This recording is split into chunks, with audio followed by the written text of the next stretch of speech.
అందరికీ హాయ్ అండి. Welcome back to our YouTube channel. ఈరోజు నేను మీకు బెండకాయ పులుసు ఎలా చేయాలో చూపిస్తాను మన తెలంగాణ స్టైల్లో.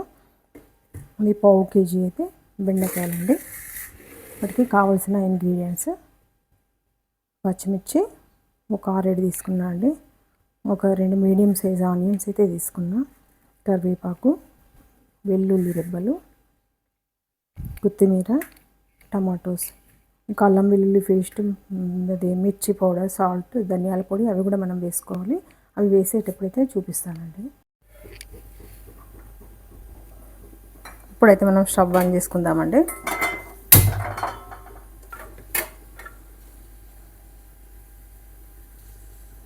కడాయి వేడైన తర్వాత ఆయిల్ అయితే వేసుకుంటున్నాను.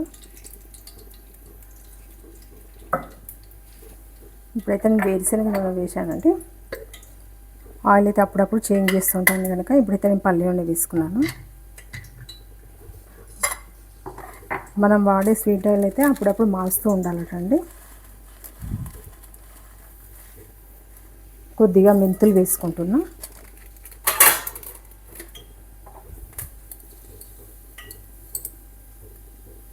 ఆవాలు,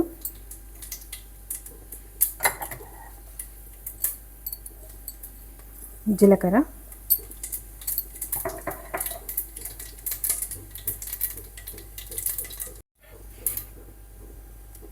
ఇప్పుడైతే పచ్చిమిర్చి వేసుకుంటున్నానండి. పచ్చిమిర్చి వేసుకున్నాను.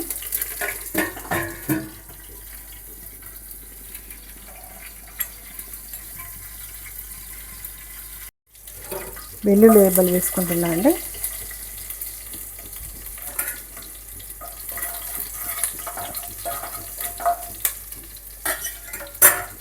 ఇప్పుడైతే ఆనియన్స్ వేసుకుంటున్నా.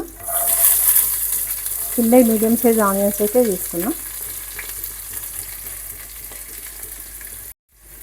కరివేపాకు వేసుకుంటున్నా.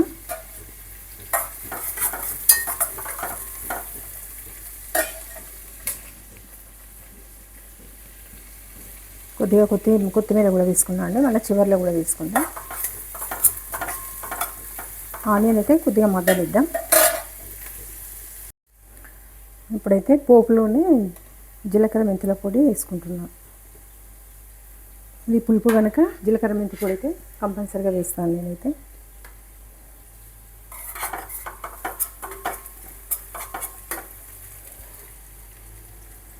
ఇప్పుడైతే ఒక పెద్ద టమాటో అయితే కట్ చేసుకున్నా, అది కూడా వేసుకుంటున్నాం.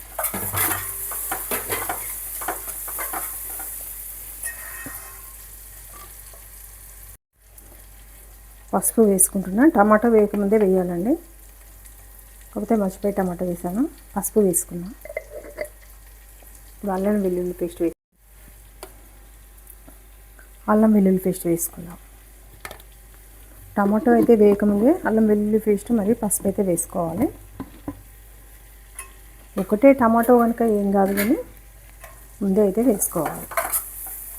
ఇదైతే పచ్చివాసన పోయేంత వరకు అయితే ఒక 2 నిమిషాలు ఉంచుకుందాం. అల్లం వెల్లుల్లి పేస్ట్ పచ్చివాసన పోయేంత వరకు అయితే.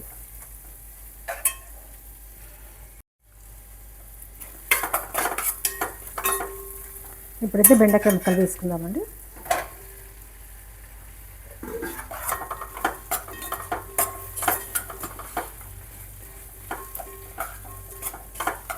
ఒక 2 నిమిషాలు అయితే మనం వీటిని ఫ్రై అవ్వనిద్దాం. ఒక 2-3 నిమిషాలు అయితే. ఇప్పుడు బెండకాయలకైతే మనం 2.5 టేబుల్ స్పూన్ల కారం అయితే తీసుకున్నాం కదండి. 2 టేబుల్ స్పూన్ల ఉప్పు కూడా తీసుకున్నా. అదైతే మగ్గనిచ్చాం. ఇప్పుడు మనం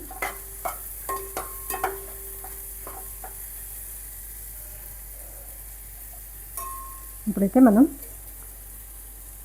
చింతపులుసు అయితే పోసుకుందాం. ఇంత తీసుకున్నా అండి. మనం ఇలా పట్టుకున్నట్టయితే ఇంత అవుతుంది చింతపండు. నేను ఇంత అయితే తీసుకున్నా అండి.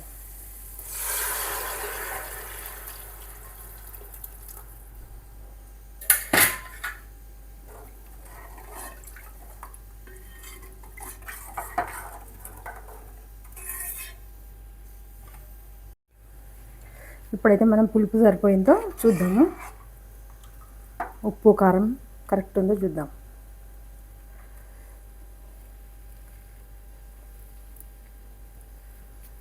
అన్నీ అన్నీ బాగా కరెక్ట్గా ఉన్నాయండి, పర్ఫెక్ట్గా సరిపోయాయి. ఇప్పుడైతే దీన్ని ఒక 10 నిమిషాలు అయితే మరగబెడదాం.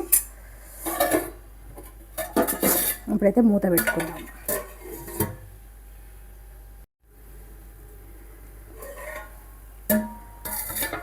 చూడండి 10 నిమిషాలు అయితే అయ్యింది, బాగా మరిగిందండి.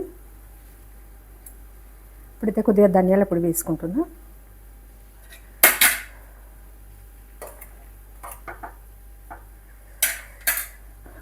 కొత్తిమీర అయితే వేసుకుందాం. కొత్తిమీర వేసుకొని అయితే స్టవ్ ఆఫ్ చేసుకుందాం.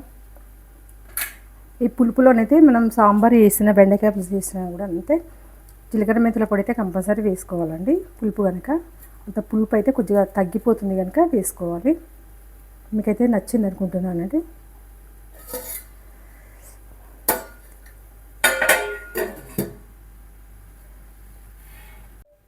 బెండకాయ పులుసుని అయితే ఇప్పుడు వేరే బౌల్లోకి తీసుకున్నానండి. చూడండి ఎంత బాగుందో బెండకాయ పులుసు. పల్లెటూరు స్టైల్లో ఈ విధంగా చేసుకుంటారండి. చాలా బాగుంది కదా. మనకు అన్నం తినబుద్ధిగా అన్నప్పుడు ఇట్లా అయినా చేసుకోవచ్చండి. వేరే కర్రీ చేసుకొని బెండకాయ పులుసు చేసుకున్నట్టయితే చాలా బాగుంటుంది. మీకు నచ్చినట్టయితే నా ఛానల్ లైక్ చేయండి, షేర్ చేయండి, సబ్స్క్రైబ్ చేయండి. థ్యాంక్ యూ అండి.